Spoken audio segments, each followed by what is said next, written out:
Basically, we're kind of highlighting loosely what's going on, and then we're showcasing some of the opportunities that you can do. And these are options you can use to leverage to get to Lucy. So here you have the master keys. If you acquire these, you can actually then open the doors to get into the tower. There's an allied guard who you can meet up with, who's a friend of another Henry Green, who's another assassin in London.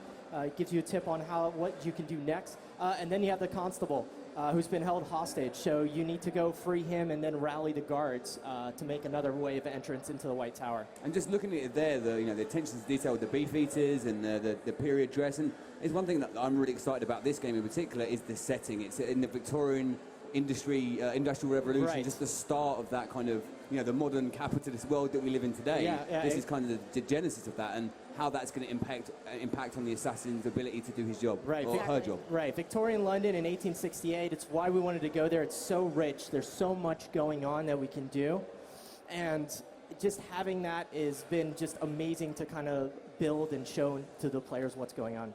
Now, okay, we just missed the first option, which you saw she did an air assassination on Lucy. Now we're getting some flashes of how else she can go about. So here's the constable. That's our volcano. Okay, yeah, I want to know what that was. Yeah, so it's one of the new tools that we've added into your kind of arsenal, which basically can drop down and stun and electrify. It also does damages to enemies. It's great when you're dealing with multiple enemies. So there we figured out, okay, you can release the constable and leverage the guards to enter the tower. And now we're seeing actually just a regular kind of walkthrough as we go towards the allied guard, which opens up kind of the unique kill to take out Lucy. All right. So as we're watching this walkthrough, I know that a lot of people who are familiar and love the Assassin's Creed franchise are already very familiar with the different, I guess, mechanics that are involved. But can you go into a little bit more detail on what the mechanics are like in this game, and if there's anything that's different or changed? Quite a bit, actually. We went back to to the roots first and really looked at navigation, looked at combat. How can we make that feel more fluid? More like as soon as you press a button, you see something happen. So there's a lot of investment put there. And then on top of that, we wanted to add some new tools, because as we were building these kind of wider streets and taller buildings, we realized, parkouring up and down and always trying to stay on the rooftop lines was really challenging. So we added in the rope launcher, which you've seen Evie use a couple of times here.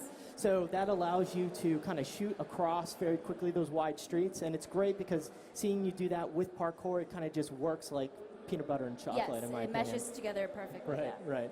And I know I can speak for a lot of my friends and myself as well. That's my favorite part of this game, is not going the normal boring ground route, but always trying to find some way to get to where you want to go by, going on the roofs, finding some way to get to a roof. And right, exactly. So here, Evie has found the allied guard, and he's basically exposed that there are Templars who are impersonating guards in the Tower of London. So he gives you the fact that there are 2 of them out there as targets, and you need to go take them out. I'm loving the details of the world, like those posters you saw there, and like the detail of the bricks. It seems, again, I'm from London, so this is a great setting for me. But I've been to the Tower of London many times, and you can already get that flavour of the place, and it's very authentic. Yeah, we work with a lot of people who are kind of experts on this time period. We have various different historians that we use. Some are just specialized on certain historical characters. Some are specialized on the time period, what was going on with the economy, the people, the politics. So yeah, we wanted to definitely show that through the game, and you'll experience that as you go through the main missions as well as the side content. It all feeds back into the fantasy of the time period. And that's one thing Assassin's Creed always done well. The time periods they choose to portray are always very well, all come across very well. Yeah, it's always extremely authentic. Yeah. I know we've been talking about how to get around in this game, but let's talk a little bit about combats, because I know that that's also a feature that a lot of people are really into, obviously. Yeah. I mean, so first and foremost, we brought back the multi-kill finishers, which is super satisfying. You stun enough enemies around you, then you see that nice cinematic taking them all out. And you just feel like the coolest person in the world. Exactly. And Jacob has his own, and Evie has her own, so they feel fresh, as you, depending on what character you're playing. There's some new weapons brought in. One of my favorites, the sword cane. And seeing that being used as a multi-kill finisher is great as well. That's a classy way to kill people as well. Right. So cane. This was a time of organized crime. So combat was very brutal and dirty, and so we wanted to have that melee up close. And with that, it was important for us to know as soon as you press that button, you felt something going on, and you can kind of counter and kind of dodge. Well, it is emblematic of the period. You see in the background here all the smoke, plumes, and this industrial revolution and the pollution that came from it. It's a dark, grimy world, and I guess the kills kind of reflect that. Oh yeah, no, definitely. And you get to learn more about that as you play, which is one of the things I've always loved about Assassin's Creed, because you I don't learn know so much. anything about those time periods. I've learned more probably on time periods than I did in from high school or in school, I college. completely It's the agree. funnest history lesson I think I've ever had. Yeah. Yes, playing I an Assassin's completely Creed game. agree. Yeah, it's a great treat. You you're know, having fun. along with that, of course, I learned how to, fight and kill and things like that. But yes, the history lessons for They're good things to learn as well. That's And great. also, you mentioned earlier, this is two protagonists in this game, and Right. you'll get to switch between the two. Yes, yeah. So basically, Jacob Frye has his own mission track through the game. He's basically looking at taking out the Templars directly and kind of rallying the rooks, the gangs. And then Evie sees that there's something going on with the politics and situations, and there's this ancient artifact that she's trying to track down because she believes the Templars are going to use it for obviously wrongdoing. And you kind of go through the game that way. But then in the open world, it's all player choice. Of course. You can kind of decide what you want to do. Do you want to play more as Evie? Do you want to play more as Jacob? And then with that, you also have, obviously the looks of your character, but then your skills as well. So each have their own skills, so you can invest how you like.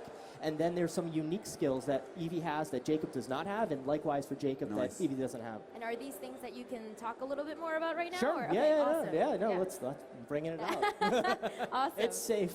Okay, it's Yeah, safe. so basically, one of the cool skills that we've added for Evie that's a high-level skill is a skill called Chameleon, which basically allows her to kind of control her breathing and go almost completely undetectable as long as she stands still in the Okay. wide open. She doesn't even have to be in cover. Okay, So well. it's pretty cool. You can kind of, get the guard patrols, figure out what's going, move a little, stop, and work your way through. That's It's going to another tactic. completely change the way people have played Assassin's Creed, because people are so used to, looking for certain areas. Oh, that's a place I'm safe. That's a place I'm not. Exactly. Yeah. Whereas now you might take that risk to get into the open, knowing you've got that ability you can use. Right, and then Jacob, on the other hand, he has more abilities that are kind of focused on combat. Okay. He's more of a guy who just wants to go in, have fun, into the action, doesn't worry about the consequences, and Evie's quite the opposite. Yeah. More methodical with her More thinking, strategic. goes in with a plan, Yeah. very stealth-oriented with her approach. Do you have a favorite character, or are you not allowed to say pick favorites? Oh, no, I'll pick favorites. I love Evie. Oh, awesome. Oh, no, this is amazing to finally be able to talk about her at Yes. Gamescom. The team has been we've been working on these characters for so long, and to be able to, to talk about Evie is great, and for them to actually get their hands on and play.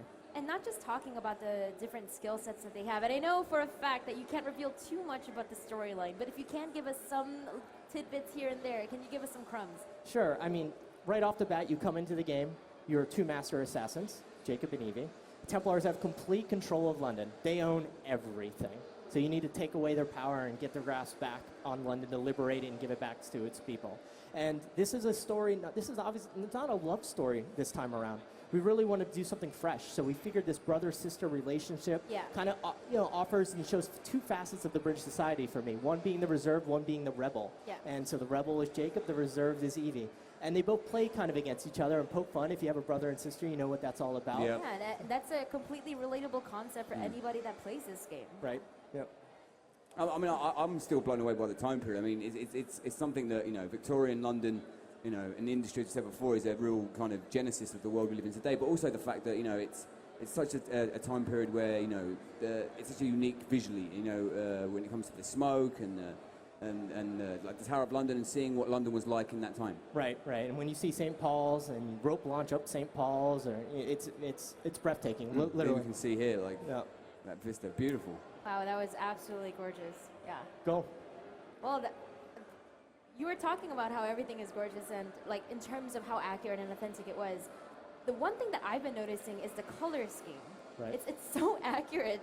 Even when you watch films about that time period of London, it's the exact same thing. It's this black and white sort of gray color scheme that's going on because there was so much just industrial revolution. So there's 7 boroughs, and each one of those boroughs, whether you're in Lambeth or you're in the city of London, each of them are unique, and we really put a lot of effort and time to that. So visually, what's going on with the music, the ambiance as you walk the streets. I mean, I really encourage players to just take their time and kind of go through an experience, jump on a carriage, walk, catch the train, all these different just things. exist in the world as it's presented to you. Right, exactly. Beautiful. And you kind of touched on this earlier, but I want to just confirm, like, how authentic. So if you walk around, London in this game, People are definitely going to recognize streets and buildings So- and landmarks. There's no doubt about that. And, this is London's time, right? Yeah. Like, And it's London with the start of industry, the start of capitalism, Right. that kind of treacherous kind of dog-eat-dog world, and that's going to really play it into was- the story. Exactly. Awesome. So in terms of when you, obviously you've grown really attached to Evie, is there another part of this game that you're really excited for people to discover or find out about? Well, geez, I mean, come October 23rd, Xbox One, PS4, and then eventually, on PC following that. There's going to be a lot for players to experience, and I'm really excited and anxious for them to see it. But there's a lot to go on with. I mean, we didn't even talk about the characters. I know. I mean, it's like we could have one Twitch feed just on each character. We could speak all day, but unfortunately we're out of time. And thank you for your time today. I'm so excited. No, it's great. Thanks for inviting me, guys. This was great. Yeah, and thank you very much. Just the last thing, I know that a lot of people that are watching may be interested in finding out more about this game. So where should they go if they want more information?